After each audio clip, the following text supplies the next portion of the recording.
Super soldiers, the ultimate warriors, engineered, trained, and enhanced beyond the limits of an ordinary soldier. In movies, they wield unstoppable strength, lightning reflexes, and unshakable discipline. In modern warfare, we see the closest thing to them in elite special forces, fighters conditioned for extreme combat, pushing the limits of human endurance. But long before the term super soldier ever existed, there were warriors who embodied everything it stands for. Fighters so skilled and relentless that they became legends in their time. From the precision of Spartans, to the brutality of Vikings, to the gracefulness of the samurai. These were the ancient super soldiers, the most feared warriors of their era. And today, we're diving deep into their stories, their training, and what made them the deadliest fighters of their time.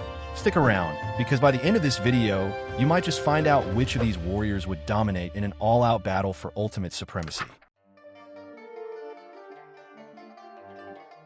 They weren't born warriors. They were made. In Sparta, childhood wasn't a phase, it was a crucible. At age 7, boys were torn from their mothers and dropped into the agoge, a state-run military program where comfort died and discipline ruled. No luxuries, no mercy, just pain, obedience, and survival. They fought, they starved, they bled, and if they were lucky, they learned. This wasn't training, it was transformation. Every day forged them harder.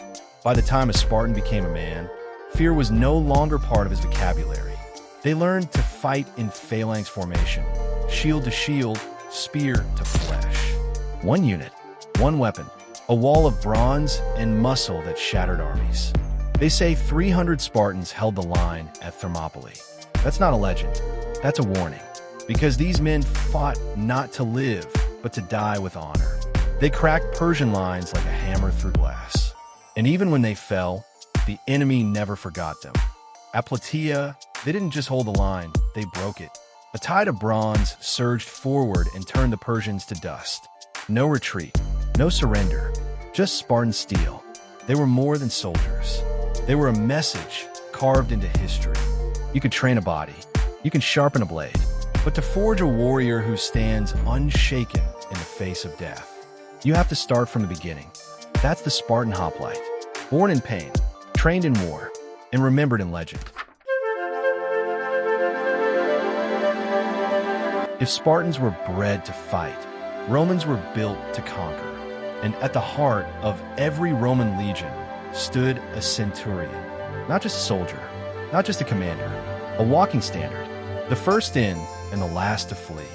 You didn't get handed this title. You earned it one brutal campaign at a time. Every scar, every order, every fallen comrade burned into you like a brand. Centurions didn't lead from the back. They stood on the front lines, gladius in hand, armor gleaming, eyes sharp. Discipline wasn't a trait. It was law.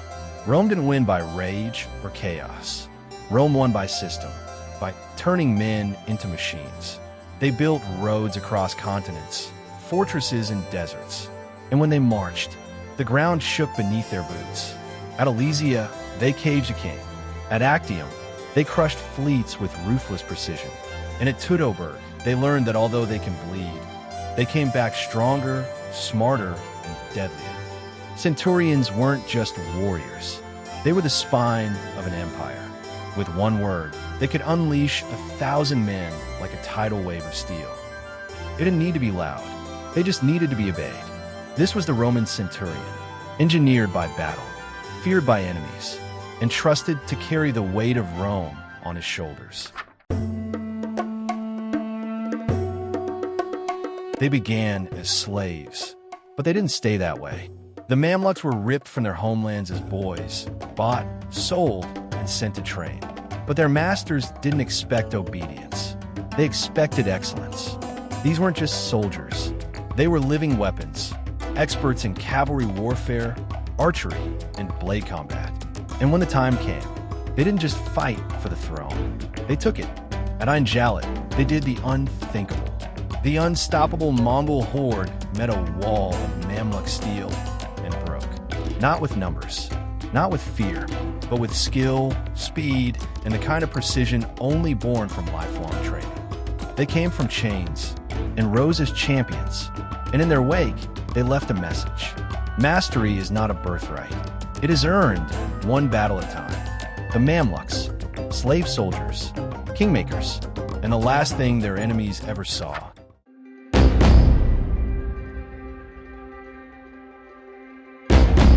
Some warriors fight with skill, some with strategy, but the Berserkers, they fought with madness. They were the shock troops of the Norse, the first to charge, the last to fall. And when the enemies saw them coming, bare-chested, eyes wild, biting their shields, it didn't seem men. They saw monsters. These weren't ordinary Vikings. They were chosen, trained to enter a trance, a berserk gang, a state where pain meant nothing. Fear didn't exist, and all that mattered was the kill. Legend says they fought with the strength of wolves, the rage of bears, that arrows bounced off them, that fire couldn't burn them, that they didn't stop until everything around them was silent or dead. They were nightmares made flesh, terror from the frozen north. And when they raided Lindisfarne, when they cut through Saxon lines like wheat, they weren't just after gold. They were there to make a point. You couldn't reason with them. You couldn't outmaneuver them. You could only hope the first swing ended, because if it didn't, you were about to meet the storm up close. Viking Berserkers, unleashed rage, living myths, and proof that sometimes the most feared warrior is the one who's already lost his mind.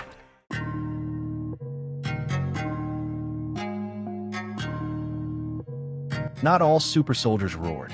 Some whispered, some waited, some ended you before you even saw the blade. The samurai weren't just warriors. They were craftsmen of death.